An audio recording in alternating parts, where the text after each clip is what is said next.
maravilhosa graça e a paz de nosso Senhor e Salvador amado, Jesus Cristo. Este dia onde nós temos as nossas responsabilidades enquanto cristãos, estarmos na casa de Deus, o dia do Senhor, nos dedicando a prestar o serviço de culto ao nosso Deus, e também o dia em que certamente Deus nos concede o dever, a responsabilidade de cumprirmos a nossa responsabilidade como cidadãos, né? Indo às urnas, votando no temor do Senhor, com a consciência de cristãos, pedindo discernimento para colocar os homens e mulheres segundo o coração de Deus, para conduzir essa cidade e esta nação como um todo. Meus queridos, eu quero convidá-los a que nesta manhã nós possamos abrir a Santa Palavra de Deus no livro dos Salmos. Abra sua Bíblia, por gentileza, no Salmo 146. Livro dos Salmos, Salmo 146. Esse é um salmo, irmãos, que nos ensina e nos remete à compreensão de que o nosso Deus, Ele é um Deus soberano, e Ele é um Deus que está no governo soberano de tudo e de todos, do nosso país, da nossa vida, do nosso futuro, das circunstâncias que nos cercam, de que, certa forma, em algum nível, em algum, certamente, grau, circunstâncias essas que nos atingem aqui e acolá. E ao olharmos para esse salmo especificamente, irmãos, é uma maneira bíblica de nós refletirmos sobre o governo de Deus na história e na vida de todos os homens, sem exceção mesmo. Devo dizer aos irmãos de antemão que tomam esta palavra do Senhor e este texto especificamente sem tomar nenhuma posição partidária, mas apenas considerando aquilo que a Bíblia revela no que diz respeito onde a nossa confiança ela deve estar posta. Salmo 146, então. Peço que os irmãos acompanhem com atenção à leitura e em seguida, pela graça do Senhor, a exposição da mesma. A fraqueza do homem e a fidelidade de Deus. A fraqueza do homem e a fidelidade de Deus. Aleluia! Louva, ó minha alma, ao Senhor. Louvarei ao Senhor durante a minha vida. Cantarei louvores ao meu Deus, enquanto eu viver. Não confieis em príncipes, nem nos filhos dos homens, em quem não há salvação. Sai-lhes o Espírito, e eles tornam ao pó. Nesse mesmo dia, perecem todos os seus desígnios. Bem-aventurado aquele que tem o Deus de Jacó por seu auxílio, cuja esperança está no Senhor seu Deus, o Deus que fez os céus e a terra, o mar e tudo que neles há, e mantém para sempre a sua fidelidade. Expressão altamente reveladora do caráter de Deus, irmãos. Verso 7. Que faz justiça aos oprimidos e dá pão aos que têm fome. O Senhor liberta os encarcerados. O Senhor abre os olhos aos cegos. O Senhor levanta os abatidos. O Senhor ama os justos. O Senhor guarda o peregrino, ampara o órfão e a viúva, porém transtorna o caminho dos ímpios. Vamos ler juntos o verso 10, irmãos? Leamos todos juntos, por gentileza. O Senhor reina para sempre. O teu Deus, ó Sião, reina de geração em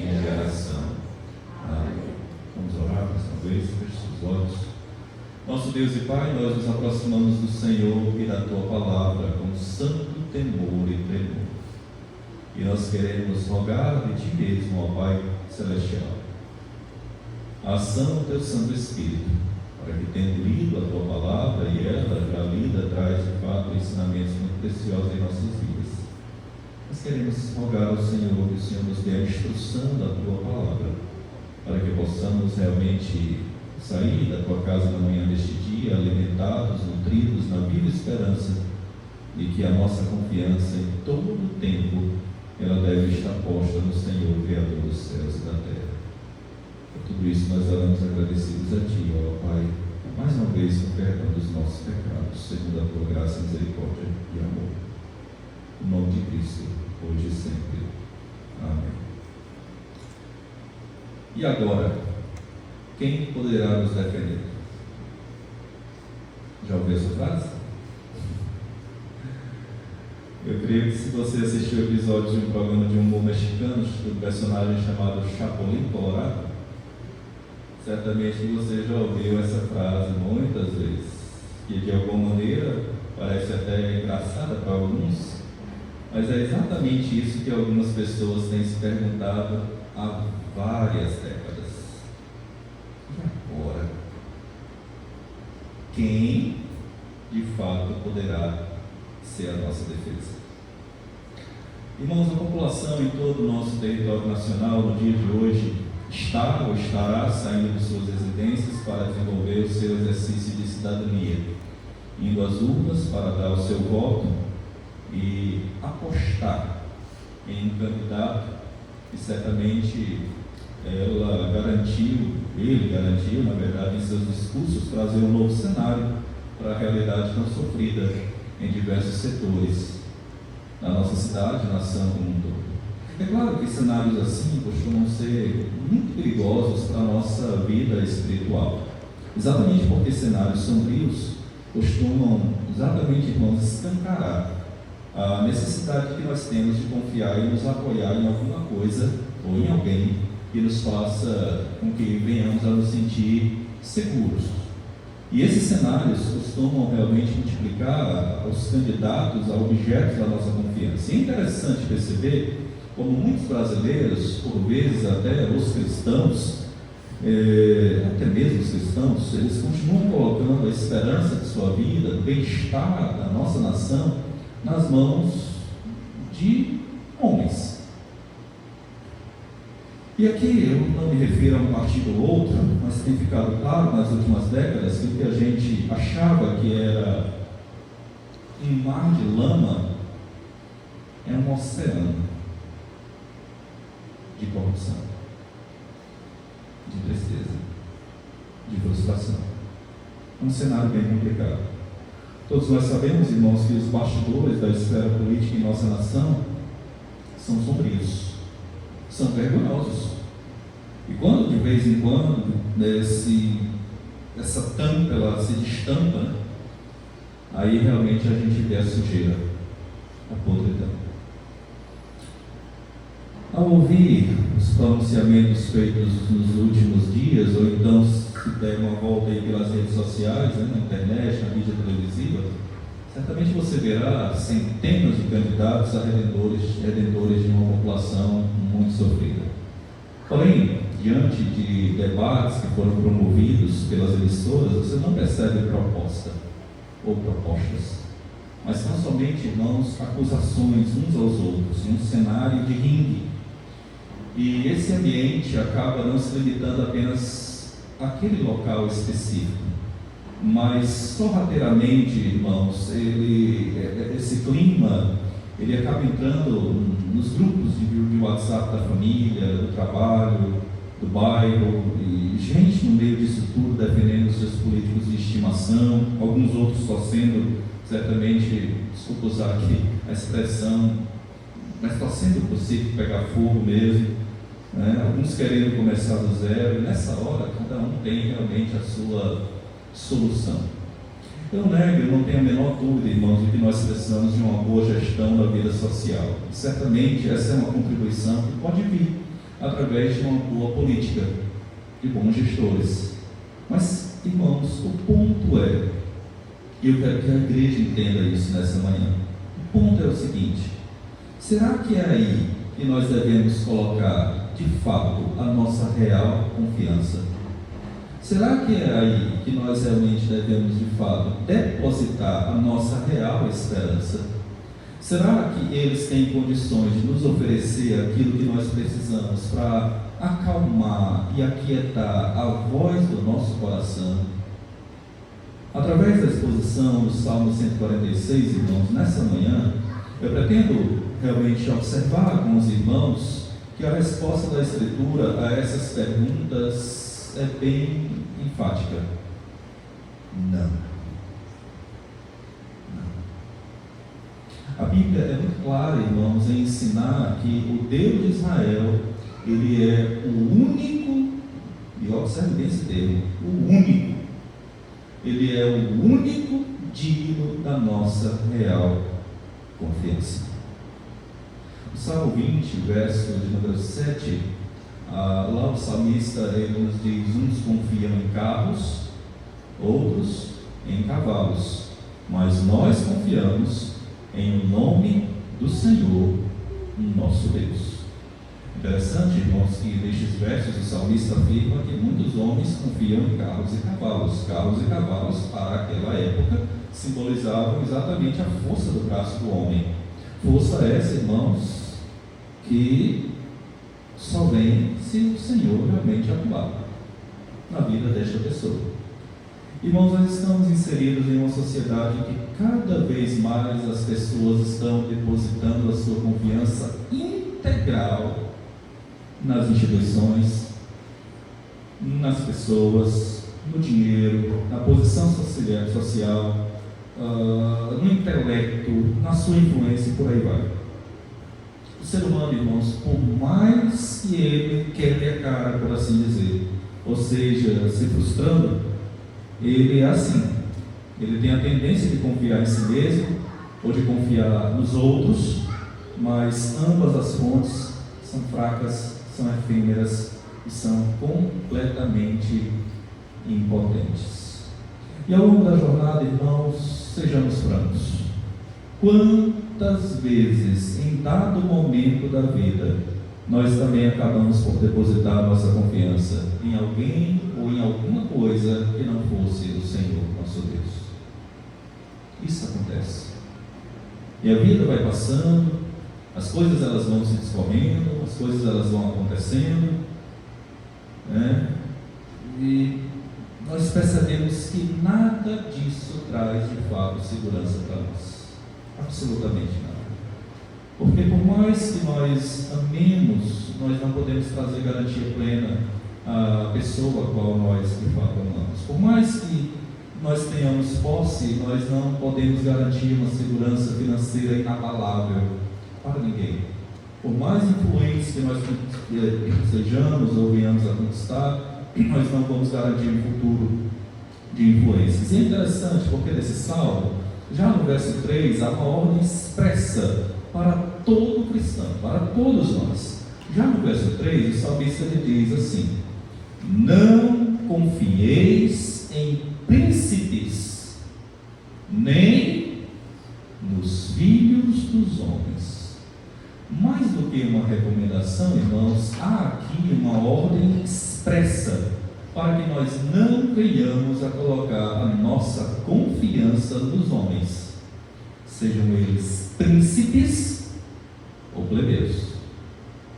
Os homens têm a mania de bajular, os príncipes e colocar a sua confiança neles, nas suas promessas, mas, irmãos, isso é pura tolice.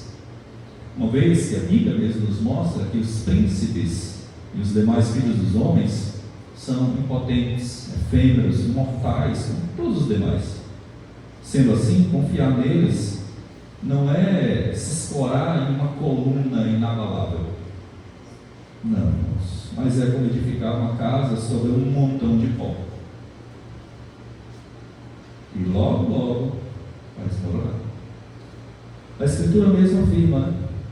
Maldito o homem que confia no homem.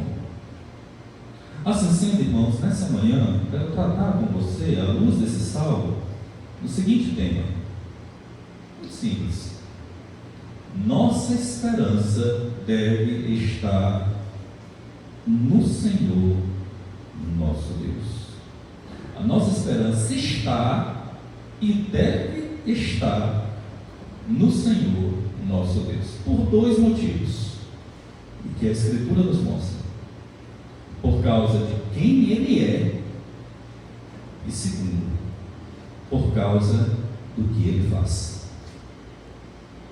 A nossa esperança deve estar posta unicamente no Senhor nosso Deus. Primeiro, por causa do que Ele é, e segundo, pelo que Ele faz. Em primeiro lugar, a nossa esperança está posta no Senhor nosso Deus por causa de quem Ele é. Interessante, irmãos, que os últimos 5 salmos, os salmos 146 ao salmo 150, eles começam, eles iniciam e eles terminam com uma exclamação: Aleluia! São salmos que incentivam exatamente, irmãos, ou convocam o povo de Deus a louvá-lo. Mas este louvor, ele não é em vão. O louvor verdadeiro, irmãos, ele sempre tem uma razão. E todas as vezes em que a Bíblia nos incentiva a louvar a Deus, ela nos explica o porquê. O porquê desse louvor está explícito lá no Salmo 150, verso de número 2. Se você observe aí o que está posto no Salmo 150, verso 2. Lá nos é dito o seguinte: louvai-o pelos seus poderosos feitos. Louvai-o consoante a sua muita grandeza. Em outras palavras, Deus merece todo o nosso louvor por causa das grandiosas obras de sua salvação. O que Ele faz e tem feito em nossas vidas, né? Ebenezer, até aqui, nos ajudou, Senhor. Mas sobretudo por causa da sua grandeza, por saber quem Ele é. Estes são exatamente os motivos pelos quais o salmista declara aqui nos versos 1 e 2 do Salmo 146: louva, ó minha alma, ao Senhor. Louvarei ao Senhor durante a minha vida. Cantarei louvores ao meu Deus enquanto eu viver. E ele explica o porquê nos versos seguintes. Primeiramente, ele explica que o seu louvor, ele se baseia na natureza de Deus. Ele declara, versos 5 e 6: bem-aventurado aquele que tem o Deus de Jacó por seu auxílio, cuja esperança está no Senhor seu Deus, e olha só, que fez os céus e a terra, o mar e tudo que neles há, e mantém para sempre a sua fidelidade. O que o salmista está querendo trazer ou afirmar aqui para nós? Ele está afirmando, irmãos, que não dá para colocar a nossa esperança no homem, nem no homem mais importante que existe e que vive sobre a face dessa terra. Exatamente porque, irmãos, não há salvação em nenhum filho do homem, ou seja, em nenhum ser humano. Meus irmãos e irmãs, se nós colocarmos a nossa esperança em um príncipe, em um rei, em um presidente, em um governante, em um ser humano, qualquer que seja a importância dele, nós estamos nos engajando exatamente, irmãos, em um leve engano, porque não há salvação neles. O salmista, ele coloca diante de nós o grande contraste aqui entre o homem em quem não há salvação e entre o Senhor Deus que salva. Verso 5: bem-aventurado aquele que tem o Deus de Jacó por seu auxílio. Auxílio significa ajuda, socorro, intervenção, cuja esperança está no Senhor seu Deus. Em outras palavras, bem-aventurado aquele que coloca a sua esperança naquele que já múltiplas vezes tem se revelado ao longo da história da humanidade, ao longo da história da sua própria vida, que Ele lhe socorre, que Ele lhe ajuda, que Ele lhe sustenta, que Ele lhe salva, que Ele cuida de você, que Ele faz promessas, e essas promessas, elas não ficam esquecidas. Essas promessas, elas são cumpridas na vida de cada um todos os dias. É neste Deus, é nesta pessoa bendita que você deve colocar toda a sua confiança. Ele é o Senhor. A palavra Senhor, todo em maiúsculo, significa o Deus do pacto. Pacto é uma aliança, uma declaração de Deus. Eu sou o Senhor teu Deus, que te tirei da terra do Egito, da casa da servidão. Eu sou o Deus Emanuel. Significa Deus conosco. Estarei com vocês todos os dias até a consumação dos séculos. Então nós devemos colocar nossa esperança no homem, em quem não há salvação, como diz aqui o texto, mas no Senhor, que nos declara por meio da sua palavra que Ele é a nossa salvação. O salmista explica por que Deus pode salvar, mas o homem não. E ele nos aponta aqui a união de duas características do nosso Deus verdadeiro, que são essenciais para aquele que é objeto seguro de confiança. A razão é que Deus, Ele é Criador. Nós, homens, os mortais, somos criatura. A primeira característica apresentada aqui na divisão é exatamente essa transcendência de Deus. Deus é o Deus Criador. O versículo 6, o sexto, diz que Deus fez os céus e a terra, o mar e tudo que neles há. Ele fez as coisas visíveis e as coisas invisíveis. Deus é aquele que faz. Deus é aquele que tem o poder para criar. Deus, Ele é o Criador. E além de Criador, Ele é o sustentador de tudo. Ele é o Criador e Ele é o mantenedor, quem mantém tudo. O mantenedor de tudo. E quanto ao homem, vejamos o que diz o verso número 4. O homem é pó. O salmista nos lembra, irmão, das palavras de Deus depois da queda, né? Tu és pó, e ao pó tornarás. Isso nos leva à terceira razão, irmãos, porque devemos somente confiar no Senhor e não no homem. Primeiro, é que Deus o salva e o homem não. Segundo, é que Deus é Criador, o homem é apenas criatura. Em terceiro lugar, Deus é eterno, o homem é apenas mortal. Isso é significativo, irmãos, extremamente significativo. Porque o que adianta colocar a nossa esperança no ser mortal, que no dia que ele morrer, os seus desígnios perecem. Perecerão. E este salmo, ele nos aponta a realidade, irmãos, de que Deus é eterno. Este salmo, irmãos, nos aponta exatamente para o fato de que não servimos a um rei que irá virar pó, mas nós servimos exatamente, irmãos, e depositamos a nossa confiança em um rei cujo poder e reinado são gloriosos e eternos e que mantém para sempre aquilo que Ele promete. Veja no final do versículo 6, ele coloca exatamente essa expressão: Ele mantém para sempre a sua fidelidade. O versículo 10 explica ainda melhor, né? O Senhor reina para sempre. O teu Deus, ó Sião, reina de geração em geração. Irmãos, isso é motivo para celebração. Isto é motivo para alegria. Isto é motivo para nós, de fato, festejarmos, celebrarmos e vibrarmos. O salmista chama a atenção do povo de Deus, do povo da cidade de Deus, Sião, e ele chama a atenção do povo do pacto: reconheçam que o Deus de vocês reina para sempre. Meus irmãos, o nosso Deus, o Deus da aliança, não tem mandato de 4 anos, como os nossos governantes do nosso país e muitos outros. O governo do Senhor subsiste para sempre. Não existe, nem nunca existiu e nem nunca existirá congresso capaz de vetar os projetos do Senhor. Não há por que gerar nele nenhum tipo de desconfiança ou acusações. Não há processo de impeachment que seja, que possa tirar o Senhor do seu trono, do seu poder, do seu lugar.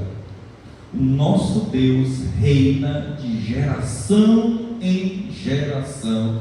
E o melhor, o seu reino, diferentemente do reino dos homens, é um reino puro, limpo, transparente, correto, e é um reino de justiça e paz.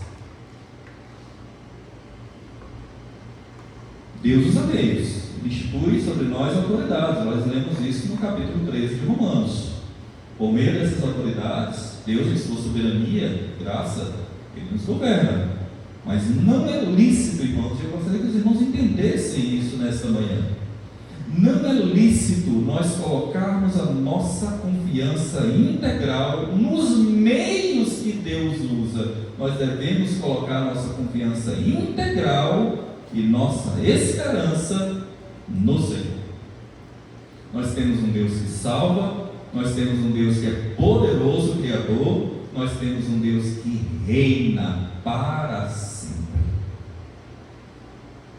Os planos de Deus, irmãos, nunca acabarão, porque o seu reinado nunca acabará. Se nós colocarmos, irmãos, a nossa confiança em homens ou em instituições, nós estaremos sempre fadados a nos decepcionar, a nos frustrar. Mas se colocarmos a nossa esperança no Deus que rege por meio da instrumentalidade dos homens, como diz o Salmo, nós somos bem-aventurados, ou seremos bem-aventurados. Então, vamos esperar o Senhor nosso Deus para que Ele atue por meio de instrumentos dignos, para que estes, de fato, possam administrar com justiça e para que eles promovam retidão em nosso país. Portanto, nossa esperança está no Senhor nosso Deus, por causa de quem Ele é. Em segundo lugar e último lugar, a nossa esperança, irmãos, ela deve estar no Senhor nosso Deus por causa do que Ele faz. Os últimos versículos do Salmo descrevem várias obras de Deus. Agora prestem atenção em que tipo de obras o salmista destaca aqui. Ele vai destacar todas as obras de Deus em favor das pessoas mais humildes, em favor das pessoas mais sofridas, em favor das pessoas mais aflitas, em favor das pessoas mais oprimidas. Vejamos o que diz o versículo dos versos 7 a 9. Diz assim: Deus age em favor dos oprimidos, Deus age em favor dos famintos, Deus age em favor dos presos. E aqui não é apenas a prisão dessa cela física, mas a prisão espiritual. Deus age em favor dos cegos, Deus age em favor dos abatidos, Deus age em favor dos justos, Deus age em favor do peregrino, Deus age em favor do órfão e da viúva. Em outras palavras, Deus age em favor das pessoas mais vulneráveis.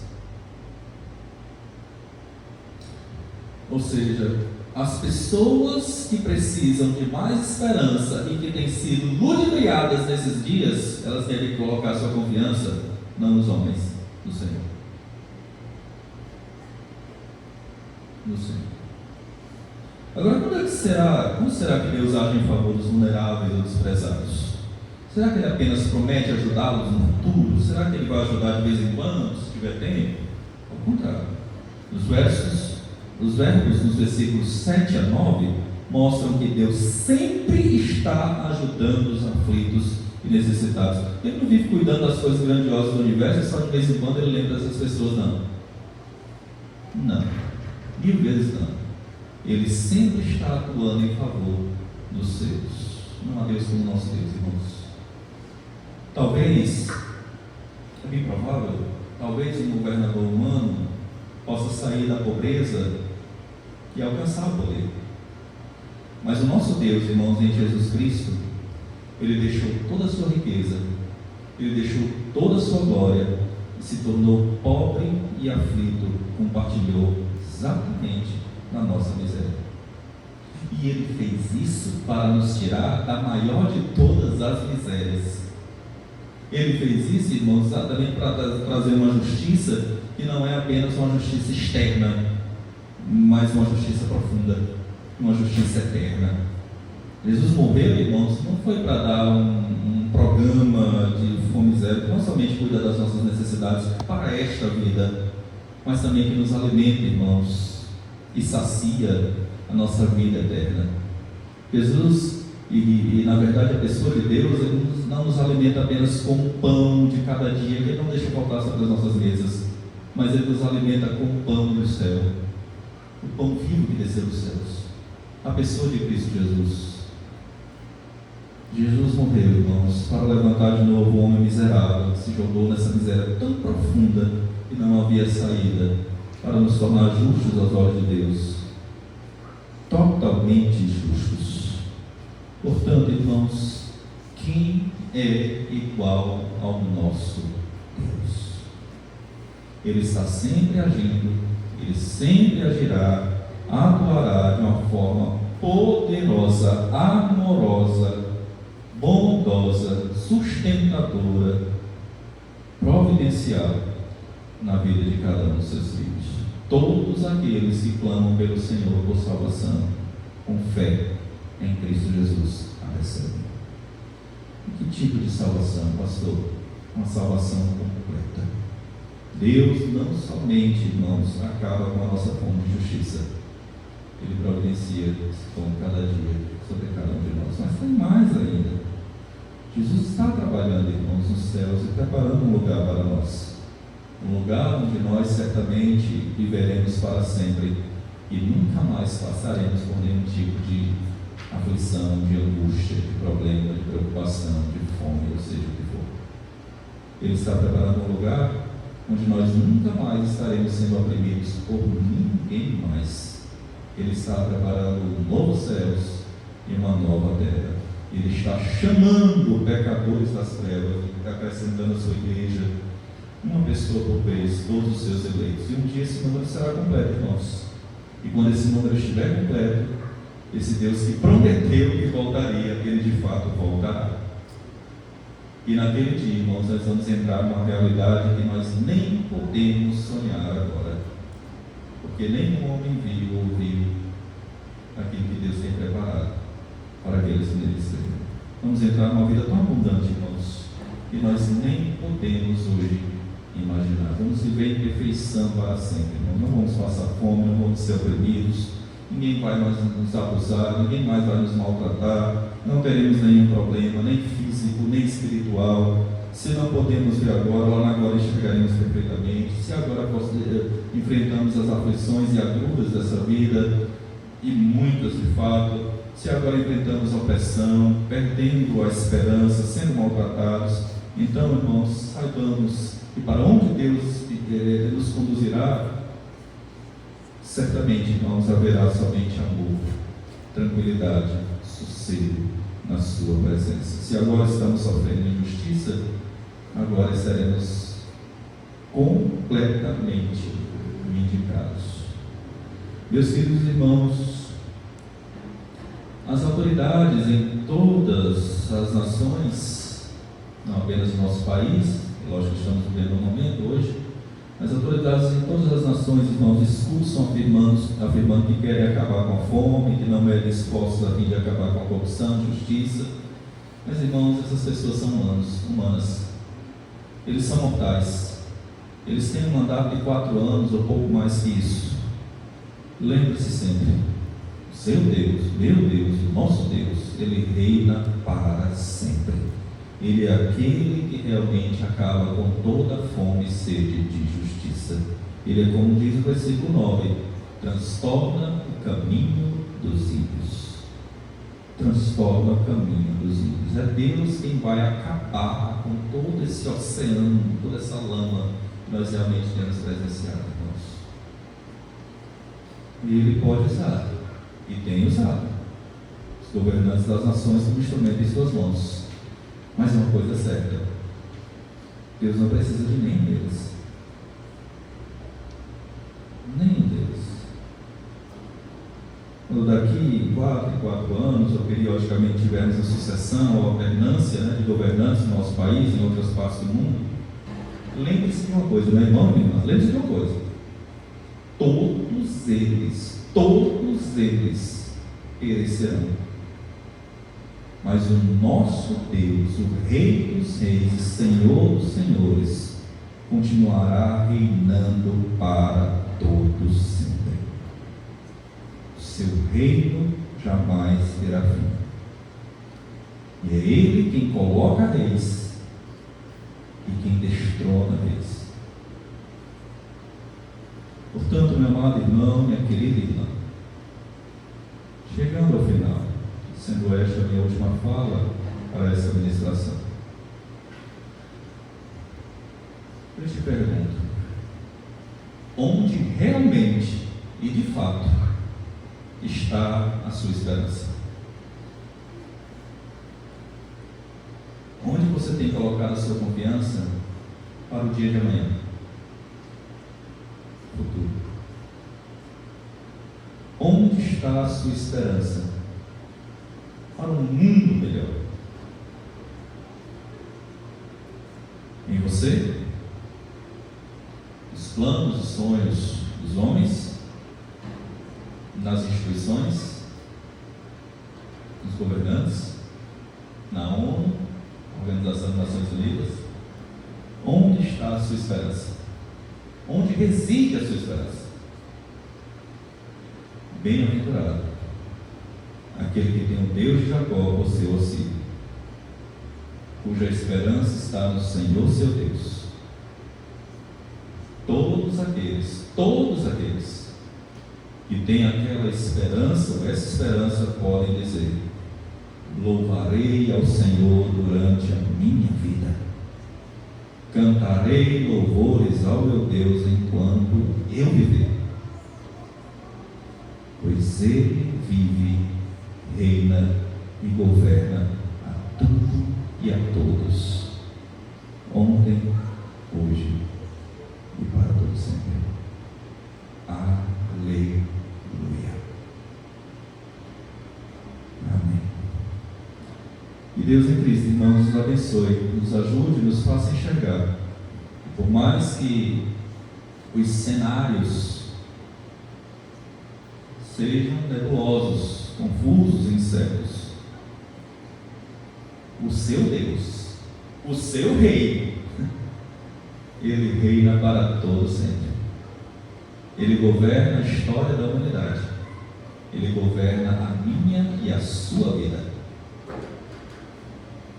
O nosso Deus reina para sempre. E depositemos, irmãos, jamais deixemos depositar firmemente a nossa confiança plena no Senhor, Rei dos Reis e Senhor dos Senhores. E Ele depois te abençoe na sua jornada, para a glória e louvor do seu nome. Amém? Louvado seja Deus. Muito bem, vamos entoar um hino que responde a essa mensagem. Vamos colocar de pé e entoarmos o hino 145, Refúgio Verdadeiro. Hino 145, Refúgio Verdadeiro.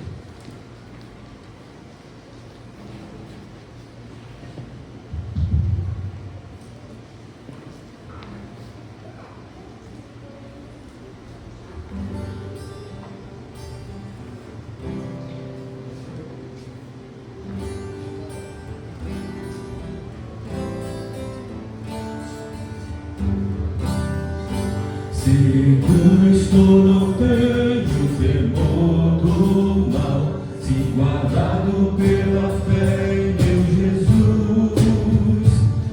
Não posso duvidar desse amor real, Ele em seu caminho sempre me conduz. Não me deixará, mas me abrigará do pecado vil me vem livrar. A sua graça não me recusará.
Estão cessando aqui, né? Nós nos limitaremos apenas à atividade de culto desta manhã, mas não deixe de estar no culto ao Senhor, né? A nossa vida é um culto ao Senhor. Quando termina a liturgia do culto, certamente prossegue a liturgia da vida, tá? Nós iremos nesse instante orar, ter uma palavra de oração, seguida da impetração da bênção do Senhor e o tríplice amém. Bom, quero pedir ao diácono Ageu que nos conduza uma palavra de oração nesse momento.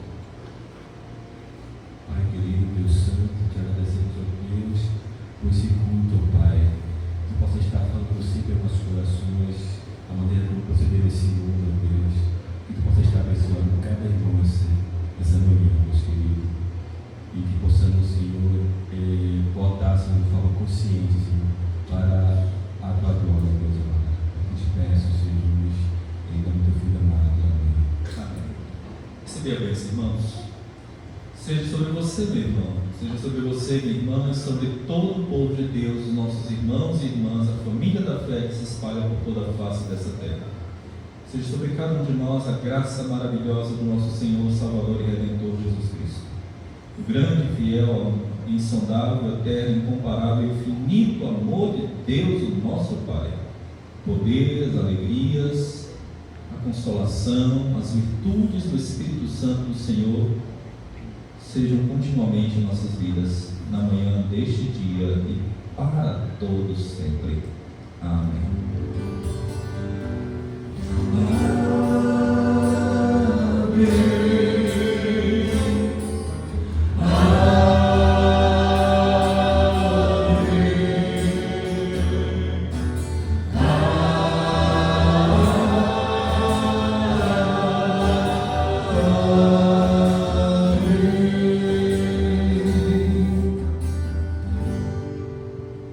Podeis assentar por mais alguns instantes. Daqui a pouquinho você vai